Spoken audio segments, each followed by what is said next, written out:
ನಮಸ್ಕಾರ ವೀಕ್ಷಕರೇ, ಟಿವಿ ವಿಕ್ರಮದ ಆರೋಗ್ಯಕರ ಕಾರ್ಯಕ್ರಮ ಸೋಲಾಕ್ ಇಂಡಸ್ಟ್ರೀಸ್ ಪ್ರೈವೇಟ್ ಲಿಮಿಟೆಡ್ ಪ್ರಾಯೋಜಕತ್ವದ ಆರೋಗ್ಯ ಧ್ವಜ ಕಾರ್ಯಕ್ರಮಕ್ಕೆ ಸ್ವಾಗತ. ನಾನು ಶ್ವೇತಾ.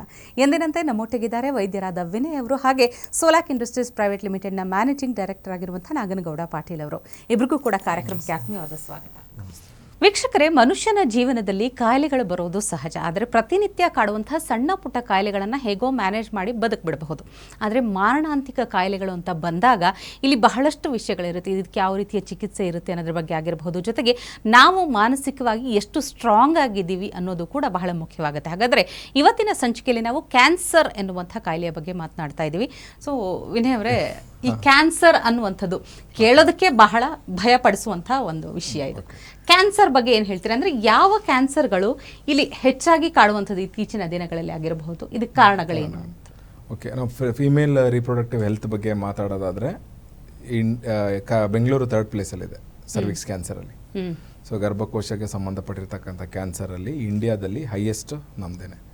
ಜೊತೆಗೆ ನಾನು ಇವ್ರ ಹತ್ರ ನಮ್ಮ previous cancer society head doctor Vijayalakshmi Deshmane ಅವ್ರ ಹತ್ರ ಮಾತಾಡ್ತಿರ್ಬೇಕಾದ್ರೂ ಲೈಂಗಿಕ ಆರೋಗ್ಯ ಮತ್ತು ಅದರ ಸಮಸ್ಯೆಗಳು ಎಷ್ಟು ಜಾಸ್ತಿ ಆಗ್ತಿದೆ ಅಂತಂದರೆ most of them end up having cancer ಅಥವಾ ಬೀಯಿಂಗ್ ಕ್ಯಾನ್ಸರ್ ಕಾಮನ್ ಆಗ್ತದೆ. ಯಾಕಂತಂದರೆ ಲ್ಯಾಕ್ ಆಫ್ ಅವೇರ್ನೆಸ್.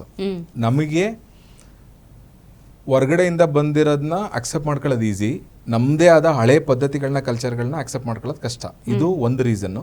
ಎರಡನೇದು ಪೌಷ್ಟಿಕಾಂಶ ಇಲ್ಲದೆ ಇರೋದು ಒಂದು ದೊಡ್ಡ ರೀಸನ್ನು. 1920-30 ದಶಕಗಳಲ್ಲೇ ಇದಕ್ಕೆ ಅಂತಲೇ ಕ್ಯಾನ್ಸರ್ ಆಲ್ಕಲೈ ಬಾಡಿ ಅನ್ನೋದ್ರ ಮೇಲೇ ನೋಬೆಲ್ ಪಾರಿತೋಷಕ ಕೂಡ ಬಂದಿದೆ.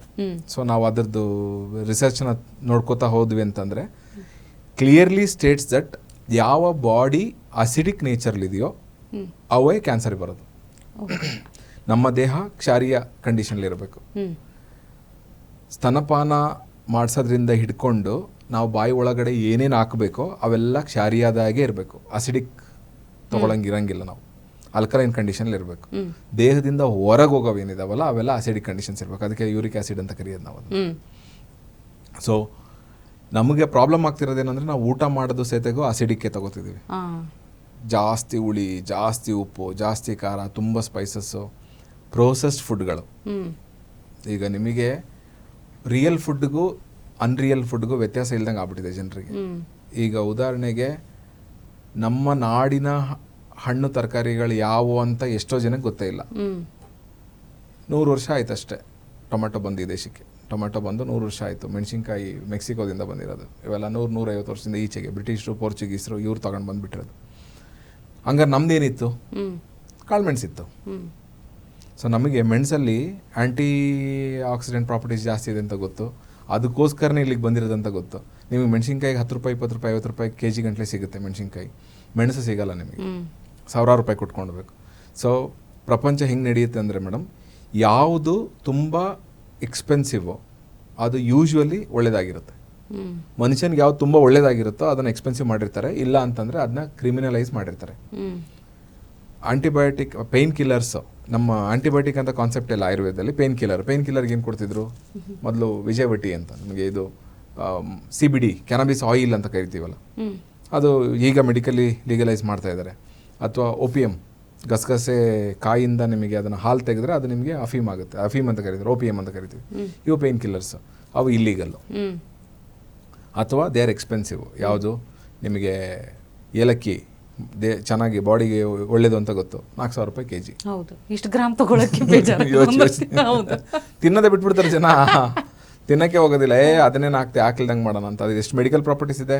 ಗಸಗಸೆ ಪಾಯಸ, ನನಗೆ ಗೊತ್ತಿರೋಂಗೆ ನಾವು ಸಣ್ಣವರಿದ್ದಾಗ ತಿಂಗಳಿಗೆ ಒಮ್ಮೆ ಆದರೂ ಗಸಗಸೆ ಪಾಯಸ ಮಾಡ್ತಿದ್ರು. ಈ ಗಸಗಸೆ ಪಾಯಸ ಊಟ ಮಾಡೋದನ್ನ ನೋಡಿಲ್ಲ. ಯಾಕೆಂದರೆ ಗಸಗಸೆ ತುಂಬ ಎಕ್ಸ್ಪೆನ್ಸಿವ್ ಅಂತ. ಗುಲಾಬ್ ಜಾಮೂನ್ ಯಾವಾಗಾದ್ರೂ ನಮ್ಮ ತಾಯಿ ಮಾಡಿದ್ರೆ ಅದರಲ್ಲಿ ಗಸಗಸೆನೇ ಇರ್ತಿತ್ತು. ನಮಗೆ ಇದೇನಮ್ಮ ಇಷ್ಟೊಂದು ಆಗ್ತೀಯಾ, ಇದನ್ನ ಯಾಕೆ ತಿನ್ನಬೇಕು ಅಂತ. She knew the alchemy. ದೇಹಕ್ಕೆ ಸಕ್ಕರೆ ಕೊಡ್ತಿದ್ದೀನಿ ಅಂದರೆ ಬ್ರೈನ್ನ ಇಷ್ಟು ಡ್ಯಾಮೇಜ್ ಮಾಡುತ್ತೆ. ಈ ಡ್ಯಾಮೇಜ್ನ ಕಾಂಪನ್ಸೇಟ್ ಮಾಡಬೇಕಂದ್ರೆ ಇಂಥ ಏಲಕ್ಕಿ ಇಷ್ಟು ಗಸಗಸೆ ಹಾಕ್ಬೇಕಂತ ಗೊತ್ತಿತ್ತು. ಈಗ ನಮಗೆ ಆಲ್ಕಮಿನೇ ಇಲ್ಲ.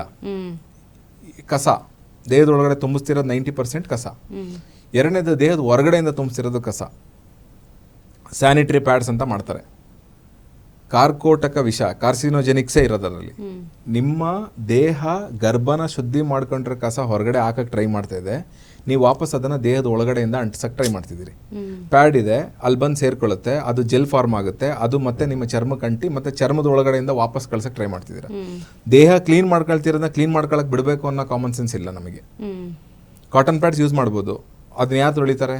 ನಾನು ಆಫೀಸ್ ಹೋಗ್ಬಿಡುತ್ತೆ, ನಂದು ಕೆಲಸ ಹೋಗ್ಬಿಡುತ್ತೆ, ನಾನು ಹೋಗಲೇಬೇಕು ಅಂತ ಎಷ್ಟು ಜಾಸ್ತಿ ದುಡ್ಡು ಕೊಟ್ಟು ಎಷ್ಟು ಜಾಸ್ತಿ ಕ್ವಾಲಿಟಿ ಕೆಮಿಕಲ್ಸ್ ಆಗುತ್ತೀವೋ ಅಷ್ಟು ಜಾಸ್ತಿ ಹೊತ್ತು ನಮಗೆ ಚೆಲ್ಲಲ್ಲ ಅದು ಅಂತ. ಇದೊಂದು ಸ್ಟುಪಿಡ್ ಕಾನ್ಸೆಪ್ಟು. ಹಳೆ ಕಾಲದಲ್ಲೆಲ್ಲ ಹೆಂಗಾಗ್ತಿತ್ತು, ಅಥವಾ ಕಳೆದ 10-15 ವರ್ಷದಿಂದ ಹೆಂಗೆ ಅಂತಂದರೆ, ಒಂದು 3 ದಿವಸ ಆ್ಯಕ್ಟಿವಿಟೀಸ್ ಎಲ್ಲ ಕಟ್ ಡೌನ್ ಮಾಡ್ತಿದ್ರು ಅವರು. ಪೀರಿಯಡ್ಸ್ ಇತ್ತು ಅಂತಂದರೆ ಕಾಟನ್ ಬಟ್ಟೆನ ಉಪಯೋಗಿಸ್ತಿದ್ರು, ಸುಮಾರು ಕಟ್ ಡೌನ್ ಮಾಡ್ತಿದ್ರು. ಕಾಟನ್ ಬಟ್ಟೆ easy to clean, eco friendly. Pads detrimental, dangerous. Coming to inner wears, ನಾನು ಅವ್ರು ವಿಜಯಲಕ್ಷ್ಮಿ ಮೇಡಮ್ ಹತ್ರ ಮಾತಾಡ್ತಿರ್ಬೇಕಾದ್ರೆ ಹೇಳಿದ್ವಿ ಅಂತಂತಂದ, ಇನ್ನರ್ ವೇರ್ಸ್ ಬಂದಿರೋದು, ಬ್ರೇಸಿಯರ್ಸ್ ಎಲ್ಲ ನಿಮಗೆ ಬರೋದು ಪ್ಲಾಸ್ಟಿಕ್ ಮಟೀರಿಯಲ್ಸ್. ನಿಮ್ಮ ದೇಹ ಉಸಿರಾಡಕ್ಕೆ, ಬೆವತ್ರ ಹೊರಗಡೆ ಕಳ್ಸೋಕ್ಕೆ ನಿಮಗೆ ಕಾಟನ್ ಬಟ್ಟೆ ಬೇಕು. ಕಾಟನ್ ಅಂತ ಉಪಯೋಗಿಸ್ತಿದ್ವಿ, ನಾನು ಹೇಳಿದೆ ಆಗಲೇ, ಲೂಸ್ ಬಟ್ಟೆಗಳು ಉಪಯೋಗಿಸ್ತಿದ್ವಿ, ಸೀರೆ ಉಪಯೋಗಿಸ್ತಾ ಇದ್ರು. ಈಗ ಟೈಟ್ ಸ್ಪ್ಯಾಂಡೆಕ್ಸು, ಎಲಾಸ್ಟಿಕ್ಕು, ಇನ್ನರ್ ವೇರ್ಸಲ್ಲಿ ಇರ್ತಕ್ಕಂಥ ಪ್ಲಾಸ್ಟಿಕ್ಕು, ಆ ಸ್ಟ್ರ್ಯಾಪ್ಗಳೆಲ್ಲ ಒಂದೊಂದ್ಸರಿ ಹೆಂಗಿರುತ್ತೆ ಅಂತಂತಂದರೆ ಕೊರೆದು ಬಿಟ್ಟಿರುತ್ತೆ, ಲೈನ್ ಇರುತ್ತೆ, ರಕ್ತ ಸಂಚಲನ ಆಗಿರೋದಿಲ್ಲ. ನಿಮ್ಮ ದೇಹ ಒಂದು ಕಡೆಯಿಂದ ಒಂದು ಕಡೆ ಕಸನ ಕಳಿಸ್ತಿದೆ, ಒಂದು ಕಡೆಯಿಂದ ಒಂದು ಕಡೆ ನ್ಯೂಟ್ರಿಷನ್ನ ಕಳಿಸ್ತಿದೆ, ನೀವು ಅದನ್ನು ಹಿಡಿದು ಇಟ್ಕೋತಾ ಇದ್ದೀರಿ. ಸೊ ಅದು ಎಂಡಪ್ ಆಗಲೇಬೇಕಲ್ಲ, ಎಲ್ಲೋ ಒಂದು ಕಡೆ ಆಗಬೇಕಲ್ಲ. ಚಿಕ್ಕ ಮಗು 14-15 ವರ್ಷದ ಹುಡುಗಿ, she would have had breast, ಕೊಬ್ಬಿಂದ ತುಂಬಿರ್ತಕ್ಕಂಥ ಒಂದು ಟಿಶ್ಯೂ. ಅದು ಗರ್ಭ ಧರಿಸಿದ ಮೇಲೆ ಅದು ಹಾಲನ್ನ, ರಕ್ತದಿಂದ ಹಾಲು ಉತ್ಪತ್ತಿ ಮಾಡೋ ಅಂತ ಅದೊಂದು ಆರ್ಗನ ಡೆವಲಪ್ ಆಗುತ್ತೆ. ಅದನ್ನು ನಾವು ಮ್ಯಾಮರಿ ಗ್ಲ್ಯಾಂಡ್ಸ್ ಅಂತೀವಿ. Difference between breast and mammary gland ಏನಂದ್ರೆ, ಇದು ಬರೀ ಕೊಬ್ಬಿರುತ್ತೆ, ಕೊಬ್ಬಿಂದ ಅದು ಒಂದು ಆರ್ಗನ್ ಫಾರ್ಮ್ ಆಗಿ ರಕ್ತನ ಹಾಲಾಗಿ ಉತ್ಪಾದನೆ ಮಾಡಬೇಕು. ಹಾಲಾಗಿ ಉತ್ಪಾದನೆ ಮಾಡ್ತಕ್ಕಂಥ ಮೆಕ್ಯಾನಿಸಮ್ನ ನೀವು ಆ ಪ್ರಕೃತಿಗೆ ವಿರುದ್ಧವಾಗಿ ಅದನ್ನು ಹಿಡಿದಿಟ್ಟು ಕಟ್ತಾ ಇದ್ದೀರಾ. ರಕ್ತ ಸಂಚಲನ ಆಗಕ್ಕೆ ಬಿಡ್ತಿಲ್ಲ. 10 ಸಾಲದು ಅಂತ ಪರ್ಫ್ಯೂಮ್ಸು, ಡಿಯೋಡ್ರೆಂಟ್ಸು ಹಾಕೋತಾ ಇದ್ದೀರಾ, ಸ್ಮೆಲ್ ಬರಬಾರ್ದು ಅಂತ. ಬಟ್ಟೆಗಳಿಗೆ ಮತ್ತೆ ಬಿಸಿಲಲ್ಲಿ ಒಣಗಿಸಿದ್ರೆ ಒಣಗೋಗ್ಬಿಡುತ್ತೆ. ಈಗ ಬಿಸಿಲಿಗೆ ಹೋಗೋದೇ ಇಲ್ಲ, ಅಪಾರ್ಟ್ಮೆಂಟ್ ಕಲ್ಚರ್, ಮನೆ ಒಳಗಡೆನೆ ಒಣಗಿಸೋದು, ಅದು ವಾಸನೆ ಬರಬಾರ್ದು ಅಂತ. ಮತ್ತೆ ಅದಕ್ಕೆ ಇನ್ನೊಂದೇನೋ ಸ್ಮೆಲ್ ಬರೋ ಕಂಡೀಷನರು, ಕಂಫರ್ಟರ್ಸ್ ಅಂತ ಹಾಕೊಳ್ಳೋದು. ಸೊ ನೀವು what are you trying to do? ನಿಮ್ಮ ದೇಹಕ್ಕೆ ಉಸಿರಾಡಕ್ಕೆ ಚೆನ್ನಾಗಿರೋ ಬಟ್ಟೆ ಕೊಡ್ತಿಲ್ಲ, ಚೆನ್ನಾಗಿರೋ ಎನ್ವಿರಾನ್ಮೆಂಟ್ ಕೊಡ್ತಿಲ್ಲ, ದೇಹದ ಮೇಲೆ ಬಿಸಿಲು ಬೀಳ್ತಿಲ್ಲ, ಇಂಟರ್ನಲ್ಲಿ ಒಳ್ಳೆ ಕ್ವಾಲಿಟಿ ಫುಡ್ಡು, ಒಳ್ಳೆ ತುಪ್ಪ ಕೊಡ್ತಿಲ್ಲ, ಕೆಮಿಕಲ್ ಮಯ ಮಾಡಿಕೊಂಡು ದೇಹ ಪೂರ್ತಿ ಕೆಮಿಕಲಲ್ಲೇ ಮುಳುಗಿಸಿಟ್ಟು, ಅದು ರಕ್ತ ಸಂಚಲನ ಪ್ರಾಬ್ಲಮ್ ಆದಾಗ ಒಂದು ಕಡೆ ಫಸ್ಟ್ ಸಣ್ಣ ಗಡ್ಡೆ ಆಗುತ್ತೆ, ಹೇಳುತ್ತೆ ನನಗೆ ಗಡ್ಡೆ ಆಗ್ತಿದೆ ಅಂತ. ಲಿಂಫ್ಯಾಟಿಕ್ ನೋಡ್ಸ್ ಅಂತ ನೀವು ನೋಡ್ಬೋದು. ನಿಮ್ಮ ಆರ್ಮ್ ಪಿಟ್ಟಲ್ಲಿ ಮುಟ್ಟು ನೋಡಿದ್ರೆ ಗಂಟುಗಳಾಗಿರ್ತವೆ. ನಮ್ಮ ಕಡೆ ಎಲ್ಲ ಏನಾದ್ರೂ ಇನ್ಫೆಕ್ಷನ್ ಆದಾಗ ಹದಗಡ್ಲಿ ಎದ್ದಿದ್ದಾವ ಚೆಕ್ ಮಾಡು ಅಂತ ಹೇಳ್ತಾರೆ. ಹದಗಡ್ಲಿ ಅಂತ ಕರೀತಾರೆ ಅದನ್ನ. ಸಣ್ಣ ಗಂಟಾಗಿರುತ್ತೆ, ಬಹಳ ನೋವು ಬರ್ತಿದೆ ಅಂದ್ರೆ ಆ ಇನ್ಫೆಕ್ಷನ್ ಆಗಿದೆ ಅಂತ. ಇಮಿಡಿಯೇಟ್ ಆಗಿ ಅವ್ರು ಏನು ಮಾಡ್ತಾರೆ, ಅರ್ಶಿನ ಚೆನ್ನಾಗಿ ಸಾಣಿಕಲ್ ಮೇಲೆ ತೇದು ಹಾಲಿನ ಜೊತೆಗೆ ಹಾಕಿ ಕುದಿಸಿ ಇನ್ಫೆಕ್ಷನ್ ಕಡಿಮೆ ಮಾಡ್ತಾರೆ. ಈಗ ಆ ಕಾನ್ಸೆಪ್ಟೇ ಇಲ್ಲ. ಹದಗಡ್ಲಿ ಅಂದ್ರೆ ಏನಂತಾನೆ ಗೊತ್ತಿಲ್ಲ, ಎಲ್ಲದಕ್ಕೂ ಗುಳಿಗೆ ನುಂಗೋದು. Lymphatic system is like a coolant for your car.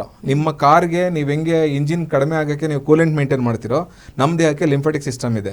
ಆ ಲಿಂಫ್ಯಾಟಿಕ್ ಸಿಸ್ಟಮ್ ಇರೋದು ಗ್ರಾಯಿನ್ ರೀಜನ್ಸಲ್ಲಿ, ಇಲ್ಲಿ ಈ ದೊಡ್ಡ ಮೂಳೆ ಕೆಳಗಡೆ. ಅದೇ ಫ್ರೀಯಾಗಿ ಫ್ಲೋ ಆಗ್ತಿಲ್ಲ, ಯಾಕೆಂದರೆ ಟೈಟ್ ಬಟ್ಟೆ ಹಾಕಿದ್ದೀವಿ. ಆ ಕಸನೆಲ್ಲ ತೊಗೊಂಬಂದು ಒಂದು ಕಡೆ ಈಸಿಯಾಗಿ ಸೇರಿಸೋದು ಸ್ತನದ ಹತ್ರ ಅಥವಾ ಸರ್ವಿಕ್ಸ್ ಹತ್ರ. ಯಾಕೆ ಅಂತಂತಂದರೆ ಅಲ್ಲಿ ಮೂಮೆಂಟ್ ಜಾಸ್ತಿ ಇರಲ್ಲ, ನೀವು ಹಿಡಿದು ಕಟ್ಟಿದ್ದೀರಿ. ನಾನು ಆಗಲೇ ಹೇಳಿದೆ, ವೃಷಣಗಳು ಡೋಲನ ಕ್ರಿಯೆ ಆದಾಗ ಬ್ಲಡ್ ಸರ್ಕ್ಯುಲೇಷನ್ ಆಗುತ್ತೆ, ಅದನ್ನು ಟೈಟಾಗಿ ಹಾಕಿ ಕಟ್ಟೋದು ಪ್ರಾಸ್ಟೇಟ್ ಕ್ಯಾನ್ಸರು, ಟೆಸ್ಟಿಕಲ್ ಕ್ಯಾನ್ಸರು. ಬ್ರೆಸ್ಟ್ನ ಹಿಡಿದು ಕಟ್ಟೋದು ಬ್ರೆಸ್ಟ್ ಕ್ಯಾನ್ಸರು. ಟೈಟ್ ಪ್ಯಾಂಟೀಸ್ ಹಾಕೋದು ಸರ್ವಿಕ್ಸ್ ಕ್ಯಾನ್ಸರು. ಸೊ ನಿಮಗೆ ಲೂಸ್ ಆಗಿರ್ತಕ್ಕಂಥ ಬಟ್ಟೆ ಇತ್ತು ಅಂತಂದರೆ, ಸ್ಮೆಲ್ ಬರ್ತಿದೆ, ಕಸ ಬರ್ತಿದೆ ಅಂದರೆ, you have an idea wash ಮಾಡೋಕ್ಕೆ. ನೀವು ವಾಶ್ ಮಾಡ್ಕೊತಿಲ್ಲ, ಪ್ಯಾಡ್ಸ್ಗಳು ಹಾಕತ್ತಿದ್ದೀರಿ, ಇನ್ನರ್ ವೇರ್ಸ್ಗಳನ್ನ ಸರಿಯಾಗಿ ಬಿಸಿಲಿಗೆ ಒಣಗಿಸ್ತಿಲ್ಲ ಅಥವಾ ಐರನ್ ಮಾಡ್ತಿಲ್ಲ, ಅದನ್ನು ಸರಿಯಾಗಿ ಡಿಟರ್ಜೆಂಟ್ ಹಾಕಿ ತೊಳೆದ್ರೂ ಅದನ್ನು ಮತ್ತೆ ಕಂಡೀಷ್ನರ್ ಹಾಕೊಂಡು ಯೂಸ್ ಮಾಡ್ತಿದ್ದೀರಿ, ಉಸಿರಾಡಕ್ಕೆ ಅದಕ್ಕೆ ಜಾಗ ಕೊಡದೇ ಇರತಕ್ಕಂಥ ಮೆಟೀರಿಯಲ್ಸ್ ಆಗ್ತಿಲ್ಲ. ಇದೆಲ್ಲ ಕಸ ಎಲ್ಲಿ ಹೋಗ್ಬೇಕು? ದೇಹ ಅದನ್ನು ಗಂಟು ಮಾಡ್ಕೊಳುತ್ತೆ, ಟೈಮ್ ಕೊಡುತ್ತೆ ವಾಸಿ ಮಾಡ್ಕೊಳ್ಳೋಕ್ಕೆ.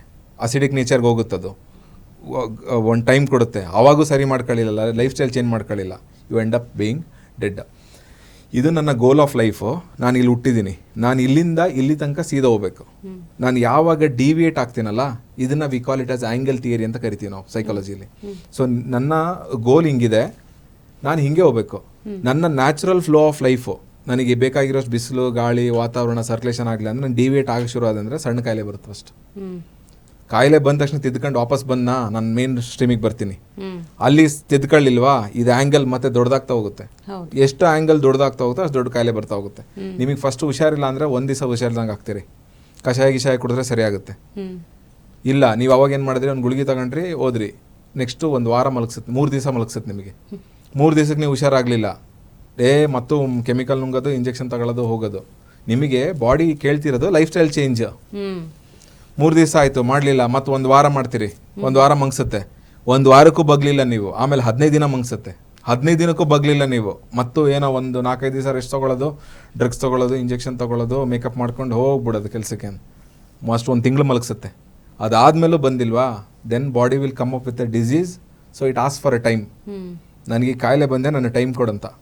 ಅದಾದಮೇಲೂ ಟೈಮ್ ಕೊಡಲಿಲ್ಲ ಅಂತಂದರೆ ಅದೇ ನಿಮ್ಮ ಟೈಮ್ನ, ಅದು ನಿಮಗೆ ಟೈಮ್ ಕೊಡೋದಿಲ್ಲ ಆಮೇಲೆ. ಡೆಫಿನೆಟ್ಲಿ. ಈಗ ಎಷ್ಟೋ ಜನರಲ್ಲಿ ಅಂದ್ರೆ ಬಹಳಷ್ಟು ಈಗ ಒಂದು ಆಹಾರ ಪದ್ಧತಿ ಆಗಿರಬಹುದು, ಅಲ್ಲಿ ನಾವು ಏನೋ ಹೆಲ್ದಿಯಾಗೆ ನಾವು ಊಟ ಮಾಡ್ತಾ ಇದೀವಿ, ಅಂಥದ್ದೇ ಒಂದು ಪ್ಯಾಟರ್ನ್ ನ ಫಾಲೋ ಮಾಡ್ತಾ ಇದೀವಿ, ಆದ್ರೂ ಕೂಡ ಈ ಕ್ಯಾನ್ಸರ್ ಯಾಕೆ ಬಂತು ಅಂದ್ರೆ ಇಲ್ಲಿ ಬಹಳಷ್ಟು ಜನರಿಗೆ ಮಾಹಿತಿಯ ಕೊರತೆ ಇರುತ್ತೆ. ನೀವು ಒಳ ಉಡುಪುಗಳ ಎಷ್ಟು ಪರಿಣಾಮ ಬೀರಬಹುದು ಅನ್ನೋದ್ರ ಬಗ್ಗೆ ಕೂಡ. ಸೊ ಏನಂದ್ರೆ ಬೇಸಿಕಲಿ ಈಗ ಇಷ್ಟು ವರ್ಷಗಳಿಂದ ಅಂದ್ರೆ ಈಗಿನ ಒಂದು ಜನರೇಷನ್ ಮಕ್ಕಳನ್ನೇ ತಗೊಳ್ಳೋಣ. ಸೊ ಅವ್ರು ನೋಡಿರೋದೇ ಇದೇ ವಿಷಯಗಳನ್ನ, ಇದೇ ಒಂದು ಬಳಕೆಯನ್ನಾಗಿರಬಹುದು. ಸೊ ಹೇಗೆ ಚೇಂಜಸ್ ಮಾಡಬೇಕು, ಏನೆಲ್ಲ ಮಸ್ಟ್ ಆ್ಯಂಡ್ ಶುಡ್ ಮಾಡಲೇಬೇಕು ಅಂತ ಹೇಳ್ತೀರಿ? ಇಲ್ಲ ಮೇಡಮ್, ಫಸ್ಟ್ ಥಿಂಗ್ ಏನು ರೂಢಿ ಮಾಡ್ಬೇಕಂದ್ರೆ, ಎಲ್ಲಿಂದನಾದ್ರೂ ಹೊರಗಡೆ ನಾವು ಯಾವುದೋ ಮೀಟಿಂಗಿಂದ ಬಂದ್ವಿ, ಏನೋ ಒಂದೆಲ್ಲೋ ಇತ್ತು, ಟೈಟ್ ಬಟ್ಟೆಗಳು, ಬ್ಲೇಸರ್ಸು, ಅವು ಇವು ಹಾಕೊಂಡಿದ್ದೀವಿ ಅಂದರೆ, ಮನೆಗೆ ಬಂದ ತಕ್ಷಣ ನಾವು ಫಸ್ಟ್ ನಾವು ಚೇಂಜ್ ಆಗಬೇಕಾಗಿರೋದೇನಂತಂದರೆ, ಡ್ರೆಸ್ ಚೇಂಜ್ ಮಾಡಿ ಮುಖ ಕೈಕಾಲು ತೊಳ್ಕೊಳ್ಳೋದು. ಡ್ರೆಸ್ ಚೇಂಜ್ ಮಾಡ್ಕೊಳ್ಬೇಕಾದ್ರೆ ಲೂಸ್ ಆಗಿರೋ ಬಟ್ಟೆ ಹಾಕ್ತೀವ ನಾವು. ಈಗ ನಾನು ಎಷ್ಟೊತ್ತಲ್ಲಿ ಎಲ್ಲಿಗೆ ಹೋಗಲಿ, ನಾನು ನನ್ನ ಪರ್ಸನಲ್ ಕೆಲಸಗಳ ಮೇಲೆ ಎಲ್ಲೇ ಹೋದ್ರು ನಾನು ಲುಂಗಿಯಲ್ಲಿ ಹೋಗೋದು, ಇಲ್ಲ ಪಂಚೆಯಲ್ಲಿ ಹೋಗೋದು. ಕಲರ್ ಲುಂಗಿ ಇಲ್ಲ ಬಿಳಿ ಪಂಚೆ, ಇವು ನಂದು ಪ್ಯಾಟರ್ನು. ನನ್ನ ಮನೆಯಿಂದ ಕಾರ್ ಹತ್ತಿದೆ ಅಂತಂದರೆ ನಾನು ಊರೆಲ್ಲ ಸುತ್ತರ್ಕೊಂಬಂದ್ರು 4-5 ಪಂಚೆಲ್ಲಿ ನನ್ನ ಟ್ರಿಪ್ಪೇ ಮುಗಿದಿರುತ್ತೆ. ಸೊ ನಮ್ಮ ಮನೆಯವ್ರಿಗೆ ಎಲ್ಲರಿಗೂ ಆಶ್ಚರ್ಯ ಅದು ಏನು ಅಂತಂದರೆ, ಏನು ಪಂಚೆ ಹಾಕಿ ಅವ್ರಿಗೆ ಪಂಚೆ ಅಂದರೆ 2 ಥರದ್ದು ನೋಷನ್ ಬಂದ್ಬಿಟ್ಟಿದೆ. ಒಂದು ಫಂಕ್ಷನ್ ಉಡ್ಬೇಕು, ಇಲ್ಲ ಅಂದ್ರೆ ಬಡತನ ತೋರ್ಸಕ್ ಉಟ್ಕೋಬೇಕು ಅಂತ. ಅದು ಒಂದು ಉಡುಪು ಶ್ರೀಮಂತಿಕೆ ತೋರ್ಸಕ್ಕೆ ಅಂತ, ಇಲ್ಲ ಯಾವ್ದೋ ಮೀಟಿಂಗ್ಸ್ ಹೋಗ್ತೀವಿ ಅಂತ. ಚಳಿ ಆಗ್ತಿದೆ ನನಗೆ ಇಲ್ಲಿ ಎಸಿಗೆ ಅಂತ ಹಾಕೊಂಡಿರೋದು ನಾನು, ಇಲ್ಲಾಂದ್ರೆ ಹಾಕೊಂಡ್ಬರ್ತಿರ್ಲಿಲ್ಲ ನಾನು. ಆಯ್ತಾ? ಸೊ ನಂದು ರಿಕ್ವೈರ್ಮೆಂಟ್ಸ್ಗಳು ಬೇರೆ. ನಾನು ಎಲ್ಲೂ ಹೋದ್ರು ಪಂಚೆ ಯಾಕೆ ಪ್ರಿಫರ್ ಮಾಡ್ತೀನಿ, ವೈಟ್ ಆ್ಯಂಡ್ ವೈಟ್ ಯಾಕೆ ಪ್ರಿಫರ್ ಮಾಡ್ತೀನಿ ಅಂತ. ಯಾಕೆ ನಾನು ಪಂಚೆ ಮಾಡಿ, because cotton will give me breathe. Inner wears ನಿಮಗೆ ಈಗ ಹೆಂಗಿದ್ರು ಅಕ್ಟೋಬರ್ ಬರ್ತಿದೆ, ಖಾದಿ ಭಂಡಾರಲ್ಲಿ ನಿಮಗೆ ತುಂಬ ಡಿಸ್ಕೌಂಟ್ಸ್ ಇರ್ತವೆ. ಈಗ you can go and try out. So ಒಳ್ಳೆ ಉಡುಪುಗಳು ನಿಮಗೆ ಕಡಿಮೆ ರೇಟಲ್ಲಿ ಡಿಸ್ಕೌಂಟ್ಸಲ್ಲಿ ಸಿಗ್ತವೆ, which are eco friendly, human friendly, body friendly ಕೂಡ. ನ್ಯಾಚುರಲ್ ಫೈಬರ್ಸು, ಖಾದಿ ಆಗಿರ್ಬೋದು, ಹೆಂಪ್ ಆಗಿರ್ಬೋದು, ಕಾಟನ್ ಆಗಿರ್ಬೋದು, ಅವೆಲ್ಲವು. ನಾವೇ ಚೇಂಜ್ ಆಗಲಿಲ್ಲ, ನಾವೇ ರೆಗ್ಯುಲರ್ ಆಗಿ ಪಂಚೆ ಉಟ್ಕೊಳ್ಳಿಲ್ಲ ಅಂತಂದರೆ, ಎಷ್ಟು ಜನ ನನ್ನನ್ನು ಕಾಪಿ ಮಾಡೋದು ಯಾರು? ನನ್ನ ಮಕ್ಕಳು. ನಾನೇ ಯಾವಾಗಲೂ ಶಾರ್ಟ್ಸಲ್ಲಿ ಓಡಾಡ್ತಿದ್ದೀನಿ, ಚಡ್ಡಿಯಲ್ಲಿ ಓಡಾಡ್ತಿದ್ದೀನಿ, ಪ್ಲಾಸ್ಟಿಕ್ದು ಯಾವುದೇದೋ ಅವನ ಅಕ್ರಮ್ ಅದೆಂಥದೋ ಪಾಲಿಕ್ರಿಲ್ ಏನೇನೋ ಹೆಸರುಗಳಿದಾವೆ, ಸ್ಪ್ಯಾಂಡೆಕ್ಸ್ ಅಂತೆ, ಅವನ್ನ ಹಾಕೊಂಡು ಓಡಾಡ್ತಿದ್ದೀನಿ ಅಂದರೆ ನನ್ನ ಮಕ್ಳಿಗೆ ಏನು ಅನಿಸುತ್ತೆ? ನಾನು ಹೇಳಿದ್ನಲ್ಲ, ನನ್ನ ತಂದೆ ನನಗಿರೋ, ನನ್ನ ಮಗನಿಗೆ ನಾನಿರೋ. ಈಗ ನನ್ನ ತಂದೆ ರೆಗ್ಯುಲರ್ ಆಗಿ ಪಂಚೆ ಉಡ್ತಿದ್ರು, ನಮ್ಮ ತಾತ ಪಂಚೆ ಉಡ್ತಿದ್ರು ಅನ್ನೋ ರೀಸನ್ಗೆ ನಾನು ಈಗ ಪಂಚೆ ಉಡ್ತಾ ಇದ್ದೀನಿ. ನಾನು ಪಂಚೆ ಉಡೋದು ನಿಲ್ಸಿದ್ರೆ ನನ್ನ ಮಕ್ಳು ಉಡಲ್ಲ. Same thing with my wife. ಅವ್ರ ಅಮ್ಮ ಸೀರೆ ಉಟ್ಟಿದ್ರ ಅನ್ನಕ್ಕೆ ಅವಳಿಗೆ ಸೀರೆ, ಅದೊಂದು ಸೀರೆದೊಂದು ಟ್ರೆಡಿಷನ್ ಪ್ಯಾಷನ್ ಬಂದ್ಬಿಡುತ್ತೆ. ನಮ್ಮಮ್ಮನ ಹತ್ರ ರೇಷ್ಮೆ ಸೀರೆ ಇದೆ, ನಾನು ತಗೋಬೇಕು. ನಮ್ಮಮ್ಮನ ಹತ್ರ ಈ ಥರದ ಇಳಕಲ್ ಸೀರೆ ಇದೆ, ನಾನು ತಗೋಬೇಕು, ನಾನು ಉಡಬೇಕು. ಸೊ ಅದೊಂದು ಬಳುವಳಿಯಾಗೂ ಬರುತ್ತೆ, ಬೋತ್ ಕಲ್ಚರ್ ಮತ್ತು ಹೆಲ್ತ್. ನೀವೇ ಜೀನ್ಸು ಟಿ ಶರ್ಟ್ ಹಾಕೊಂಡು ನಿಮ್ಮ ಮಗುಗೆ ನೀವು ಲಂಗ ದಾವಣಿ ಹಾಕೊಂಡ್ರೆ ನಿಮ್ಮ ಮಗಳು ಯಾಕೆ ಹಾಕತ್ತಾಳೆ? ಒಪ್ಕೊಳ್ಳಲ್ಲ. ಈಗ ಕೊನೆಯದಾಗಿ ಕ್ಯಾನ್ಸರ್ನಿಂದ ಅಂದ್ರೆ ಈ ಆಳ್ವಿ ಪ್ರಾಡಕ್ಟ್ಸ್ ಆಗಿರಬಹುದು ಹೇಗೆ ಸಹಕಾರಿಯಾಗುತ್ತೆ? ಮೇಡಮ್, ಇದು ನಾವು ಹೇಳಿದ್ವಲ್ಲ, ಈಗ ಅಳವಿ ಆಗಲಿ, ನಿಮಗೆ ಬೇಸಲ್ ಸೀಡ್ಸ್ ಆಗಲಿ, ಇವೆಲ್ಲ ನಿಮಗೆ ಆಲ್ಕಲೈನ್ ನೇಚರು, ದೇಹನ ಅಸಿಡಿಕ್ ನೇಚರಿಂದ ಆಲ್ಕಲೈನಿಗೆ ತಗೊಂಬರೋ ಅಂತ ಕೆಲಸ ಮಾಡ್ತವೆ. ಆಮೇಲೆ ನಾವು ಹೇಳಿದ್ವಲ್ಲ, ಯಾವಾಗಲೂ ಕರಳು ಸ್ವಚ್ಛವಾಗಿದ್ರೆ ನೀವು ಆಮೇಲೆ ನೀವೇನು ಕೊಟ್ಟರು ಅದನ್ನ ಅಬ್ಸಾರ್ಪ್ಷನ್ ತಗೊಳಕ್ ಶುರು ಆಗುತ್ತೆ. ನೀವು ಕರಳೇ ಸರಿ ಇಲ್ಲ ಅಂತಂದ್ರೆ ನೀವೇನು ಕೊಟ್ಟರು ಸರಿ ಆಗಲ್ಲ. ನಮಗೆ ಅಳವಿಯಲ್ಲಿ ಬೆಸ್ಟ್ ಥಿಂಗ್ ಏನು ಅಂತಂದ್ರೆ ಫಸ್ಟ್ ಹೊಟ್ಟೆ ಕ್ಲೀನ್ ಆಗೋದು. ಯಾರಾದರೂ ತಗೊಳಕ್ ಶುರು ಮಾಡಲಿ, ಒಂದು 4-5 ದಿವಸದಲ್ಲಿ ವ್ಯತ್ಯಾಸ ನೋಡಲಿ. ಅವ್ರಿಗೆ ಒಂದು 100% ಡಿಫ್ರೆನ್ಸ್ ಅವ್ರದ್ದು ಟಾಯ್ಲೆಟಲ್ಲಿ 4 ದಿವಸದಲ್ಲಿ ನೋಡ್ತಾರೆ. ಅವ್ರ ಬಾಡಿ ಓಡರ್ನಲ್ಲಿ ನೋಡ್ತಾರೆ. ಆ ಸ್ಮೆಲ್ ಬರಕ್ ಶುರು ಆಗುತ್ತಲ್ಲ, ಅವ್ರ ಯೂರಿನ್ ಸ್ಮೆಲ್ಲು, ಅವ್ರ ದೇಹದ ಬೆವರಿನ ಸ್ಮೆಲ್ಲು, ಅವ್ರ ಟಾಯ್ಲೆಟ್ ಸ್ಮೆಲ್, ಅದರಲ್ಲೇ ಗೊತ್ತಾಗ್ಬಿಡ್ತದೆ ನನ್ನ ಬಾಡಿ ಇಷ್ಟೊಂದು ಕಸ ಆಯ್ತಾ ಅಂತ. ಅವ್ರಿಗೆ ಆಶ್ಚರ್ಯ ಆಗ್ಬಿಡುತ್ತೆ. ಸೊ ಒಂದ್ಸರಿ ಕಸ ಹೊರಗಡೆ ಬರೋಕ್ಕೆ ಶುರು ಆಯಿತು ಅಂತಂದರೆ ನೀವು ಏನು ಹೊಸ ನ್ಯೂಟ್ರಿಷನ್ ಕೊಡ್ತಿರಲ್ಲ ಅದು 100% ಅಬ್ಸರ್ವ್ ಆಗುತ್ತಲ್ಲ. ನೀವು ಕಸ ತುಂಬಿರೋ ಪೈಪಲ್ಲಿ ನೀವು ಎಷ್ಟು ಹಾಲು ಹಾಕಿದ್ರು ಅದು ಆ ಕಡೆ ಹಂಗೆ ವೇಸ್ಟಾಗೇ ಬರೋದು. ಅದೇ ನೀವು ಕ್ಲೀನಾಗಿರೋ ಪೈಪಲ್ಲಿ ನೀವು ಇಲ್ಲಿಂದ ಹಾಕಿದ್ರೆ ಅಟ್ಲೀಸ್ಟ್ ಆ ಸರ್ಫೇಸ್ಗಾದರೂ ಅಂಟ್ಕೊಂಡು ಹೋಗುತ್ತಲ್ಲ ಆ ಕಡೆ ಹಾಲು. ಹೌದು. ಸೊ ನಮಗೆ ಅಬ್ಸಾರ್ಪ್ಷನ್ ಇಂಪಾರ್ಟೆಂಟು. ನಾವೇನು ಊಟ ಮಾಡ್ತೀವಿ ತಿಂದಿರೋದು ಅಬ್ಸಾರ್ಪ್ಷನ್ನು, ಅಸಿಮ್ಯುಲೇಷನ್, ಅಬ್ಸಾರ್ಪ್ಷನ್ ಆಗಿ ಎಕ್ಸ್ಕ್ರೀಷನ್ನು. ನಮ್ಮ ದೇಹಕ್ಕೆ ಬೇಡದಿರೋದು ಹೊರಗೆ ಹೋಗ್ಬೇಕು. ಈಗ ಏನಾಗ್ತೈತೆ, ನಾವು ಏನು ತಿಂದರೂ ಹೊರಗೆ ಹೋಗ್ತೈತೆ. ಯಾಕೆಂದರೆ ಕರಳೆ ಕ್ಲೀನ್ ಇಲ್ವಲ್ಲ, ಪೋಷಣೆನೇ ಸಿಗ್ತಿಲ್ವಲ್ಲ, ರಕ್ತ ಉತ್ಪತ್ತಿ ಆಗ್ತಿಲ್ಲ ಸರಿಯಾಗಿ. ಏಜಿಂಗ್ ಹೇಳ್ತೀವಿ ನಾವು. ಯಾಕೆ ಏಜಿಂಗ್ ಜಾಸ್ತಿ ಆಗ್ತಿದೆ? ನಾವು ಆಗಲೇ ಮಾತಾಡ್ತಿದ್ವಿ, ಒಂದು ಪ್ರೆಗ್ನೆನ್ಸಿ ಆಯಿತು ಅಂದರೆ ಒಂದು ಪ್ರೆಗ್ನೆನ್ಸಿಗೆ ಸಾಕು, ಎರಡಕ್ಕಂತೂ ಬೇಡ ಅಂತ ಹೇಳ್ತಾರೆ. ಯಾಕೆ? ಬಿಕಾಸ್ ಅವ್ರು ಒಂದು ಪ್ರೆಗ್ನೆನ್ಸಿಯಲ್ಲೇ ಸ್ಟಾರ್ಟೆಡ್ ಅವ್ರಿಗೆ ಏಜ್ ಆಗಿದ್ದೀನಿ ಅನ್ಸಕ್ಕೆ ಶುರು ಆಗ್ಬಿಟ್ಟಿರುತ್ತೆ.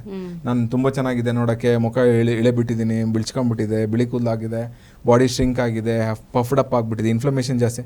ಬಾಣಂತನ ಸರಿಯಾಗಿಲ್ಲ. ಬಾಣಂತನ ಸರಿ ಮಾಡಿದ್ರೆ ನೀವು ಒಂದಲ್ಲ 10 ಅಡಿಬೋದು. ಹಳೆ ಕಾಲದಲ್ಲೆಲ್ಲ 8-10 ಜನ ಮಕ್ಕಳು, 12 ಜನ ಮಕ್ಕಳು. ಅವ್ರೆ ಅಂದರೆ 10-12 ಹುಡ್ತಿದ್ವು, 2 ಸಾಯ್ತಿದ್ವು, ಇನ್ನು 8-10 ಬದುಕಿರ್ತಿದ್ವು. ಅವರಿಗೆ ಸಾವನ್ನು ಬದುಕನ್ನು ತುಂಬ ಈಸಿಯಾಗಿ ತಗೊಳ್ಳೋವಷ್ಟು ಸ್ಥೈರ್ಯ ಯಾಕೆ ಬರ್ತಿತ್ತು ಅಂದರೆ, ಮನಸ್ಥಿತಿ ಯಾಕಿತ್ತು ಅಂದರೆ ದೇಹ ಗಟ್ಟಿ ಇತ್ತಲ್ಲ. ಈಗ ಒಂದ್ ಮಗು ಹೋದ್ರೆ ಇನ್ನೊಂದು ಬಿಡು ಅಂತ. ಈಗ ಹೆಂಗಾಗಿದೆ ಅಂದ್ರೆ, ಇರೋ ಒಂದ್ ಮಗುನ ನಾವು ಹೂ ನೋಡ್ಕೋಬೇಕು, ಗಾಜಿನ ಗೊಂಬೆ ನೋಡ್ಕೋಬೇಕು. ಬಿದ್ರೆ ನಮಗೆ ಸಂಕಟ. ಅವನು ಒಂದ್ ಮಾತಾಡಿದ್ರೆ ಕಡಿಮೆ, 2 ಮಾತಾಡಿದ್ರೆ ಜಾಸ್ತಿ. ನಾವು ಅವನಿಗೆ 1 ಮಾತಾಡಿದ್ರು ಕಡಿಮೆ, 2 ಮಾತಾಡಿದ್ರು ಜಾಸ್ತಿ. ಡೆಲಿಕೇಟ್ ಡಾರ್ಲಿಂಗ್ಸ್ ಅಂತ ಇಂಗ್ಲಿಷ್, ಹಿಂದಿಯಲ್ಲಿ ಪಾಪ ಕಿ ಪರಿ ಅಂತ. ಸೊ ಯಾವ ಕಡೆ ಹೊರಟಿದೆ ಸಮಾಜ? ಏನು ರೆಡಿ ಮಾಡಕ್ಕೆ ಹೊರಟಿದ್ದೀವಿ ನಾವು ಫಿಸಿಕಲಿ ಸ್ಟ್ರಾಂಗ್ ಇಲ್ಲ ಅಂದರೆ ಕ್ಯಾನ್ಸರ್ ಬರುತ್ತೆ, ಇನ್ನೊಂದು ಬರುತ್ತೆ. ಸೊ ಈ ಟ್ರೆಡಿಷನಲ್ ಕಾಳುಗಳೇನಿದಾವಲ್ಲ, ನಮ್ಮ ಹುರುಳಿ ಆಗಲಿ, ತುಳಸಿ ಬೀಜ ಆಗಲಿ, ನುಗ್ಗೆ ಸೊಪ್ಪು ಆಗಲಿ, ನಮಗೆ ಕರಿಬೇವಿನ ಚಟ್ನಿ ಪುಡಿ, ಎಷ್ಟೋ ಜನ ಮನೇಲಿ ಕರಿಬೇವಿನ ಚಟ್ನಿ ಮಾಡಿ ಗೂರೆಳ್ಳು ಅಂತ ಮಾಡ್ತಾರೆ. ನಮ್ಮ ಕಡೆ ಹುಚ್ಚೆಳ್ಳು ಅಂತಾರೆ, ಈ ಕಡೆ ಉಪಯೋಗಿಸೋದೇ ಇಲ್ಲ. ಈಗ ನಮ್ಮ ಕಡೆನೂ ಗೂರೆಳ್ಳು ಚಟ್ನಿ ಪುಡಿನೂ ಉಪಯೋಗಿಸಲ್ಲ, ಗೂರೆಳ್ಳು ಪಲ್ಯಕ್ಕೂ ಹಾಕೋದು ಬರೀ ಹಬ್ಬದ ದಿವಸ ಹಾಕ್ತಾರಷ್ಟೇ, ಬೇರೆ ದಿವಸ ಆಗಿದೆ. ಇವೆಲ್ಲ ಯಾಕೆ? ಅವ್ರಿಗೇನು ತಲೆ ಕೆಟ್ಟಿದೆ ಹಳೆ ಕಾಲದವ್ರಿಗೆ. They all have anti inflammatory products. ಈಗ ನಾವು ಅದನ್ನು ಉಪಯೋಗಿಸ್ತಿಲ್ಲ. ನಿಮ್ಗೆ ಯಾವಾಗ ಇನ್ಫ್ಲಮೇಷನ್ ಜಾಸ್ತಿ ಆಗ್ತಾ ಬರುತ್ತೆ, ಕ್ಯಾನ್ಸರ್ ಬಂದೇ ಬರುತ್ತೆ. ಸೊ ನಮ್ಮ ಟ್ರೆಡಿಷನಲ್ ಇದಾವಲ್ಲ, ಅಗಸಿ ಚಟ್ನಿ ಪುಡಿ ಆಗಲಿ, ಅಳವಿ ಆಗಲಿ, ಕುರ್ಶಣಿ ಅಂದರೆ ಗೂರೆಳ್ಳು, ಆಮೇಲೆ ನಮ್ಮ ಕಡೆ ಅಕ್ಕಿ ಪಾಯಸ ಅಂತ ಮಾಡ್ತಾರೆ, ಕುಸುಬಿ ಕಾಳು, ಕುಸುಬಿ ಹಾಲು. ಎಷ್ಟೋ ಜನ ಕುಸುಬಿ ಅಂದ್ರೆ ಏನ್ ಸರ್ ಅಂತಾರೆ. ಗೂಗಲ್ ಮಾಡಿ ತೋರಿಸ್ಬೇಕು ಅವ್ರಿಗೆ, ಇಂಗ್ಲೀಷಲ್ಲಿ ಸ್ಯಾಫ್ಲವರ್ ಅಂತ ಹಾಕ್ಲಿ ಬರುತ್ತೆ ನಿಮಗೆ ಅಂತ. ಕುಸುಬಿ ಹೆಂಗೆ ಅಂದ್ರೆ, 1 ಎಕರೆ ಹೊಲ ಮಾಡ್ತಾನಂದ್ರೆ 1 ಸಾಲ್ ಕುಸುಬಿ ಎಲ್ಲಾರ ಹೊಲದಾಗ ಇರ್ತಿತ್ತು. ಅಕ್ಕಿ ಹುಗ್ಗಿ ಮಾಡಕ್ಕೆ ತುಪ್ಪಕ್ಕೆ ರಿಪ್ಲೇಸ್ಮೆಂಟ್ ಅದು. ಕುಸುಬಿ ಎಣ್ಣೆನೂ ಇರುತ್ತೆ.